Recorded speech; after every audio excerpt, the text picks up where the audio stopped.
continue from where we have stopped last time. Now, like I've said, we are going to look at this importance and the significance of the Holy Communion. And today, I want us to go back to the foundation. That's from the Old Testament perspective, where we find the history and the origin of the feast of Israel. Now, at the center of Hebrew faith, there is consistency in celebrating several feasts. And these feasts also, they are civil and religious in nature, because we can find them in the Jewish calendar throughout the year. So they have these feasts that have been separated or that has been put in place around the whole of their months in their years, and they celebrate this feast as commanded by God. We have the Passover, we have the Sabbath, we have the weeks of the trumpet, we have the Pentecost, we have the Day of Atonement, we have the Feast of Tabernacle, and a lot of feasts.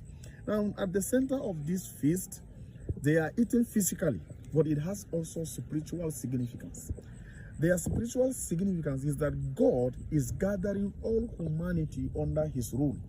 Remember, he delivered them from Egypt, and he gave them the institution of the Passover as gathering them, delivering them, and making them to flourish in the wilderness and also in the land. And he commanded them that these festivities must be a memorial, that is a remembrance of how God delivered them.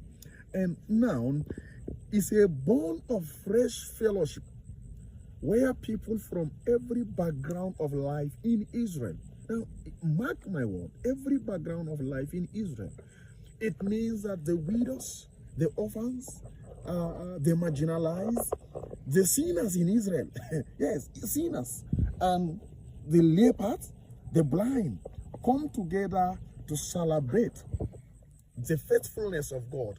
And in this fellowship, we have seen that it is aimed at restoring the community. It is aimed at healing those that are broken. It is aimed at delivering justice and righteousness in Israel.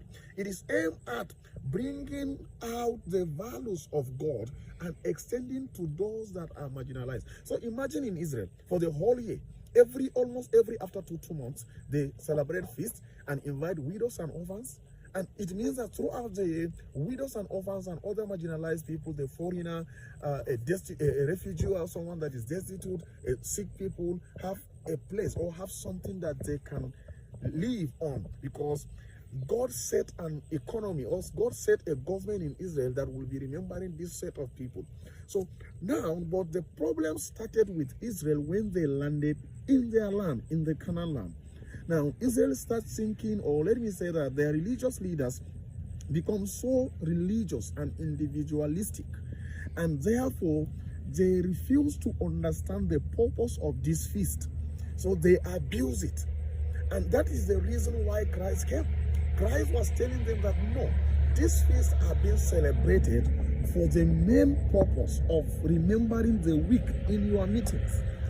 Now, that's why he rebuked them of leaving the Samaritan, the man beaten by thieves on the way to Jericho, that the priests and the Levites passed by, but the Samaritan helped him. Now, and he was rebuking them that they don't have any reason why they should reject a Samaritan. Now, why? Because that is the center of his ministry. Now, Jesus was very serious. He was very serious because there was a very serious division in the Jewish religion, or in Jerusalem, the time Jesus came in. Now, and Jesus was addressing these things in order to make them to understand that these feasts were not actually legal feasts, but these feasts were actually meant for you to remember, to make people to be identified when they are weak. Now, and we must understand that every feast, I mean it today, whether be it Christmas, be it Easter, be it our monthly observance of the Holy Communion, some may observe it every Sunday. If the ones that we think that are sinners, the ones that we think that are marginalized, are being cast out of our gathering because we think that they are not worthy to accept the cup of the Lord, then that feast is not being celebrated according to the meaning or the intention of this feast. Don't make the commandment of men to look as if it is a commandment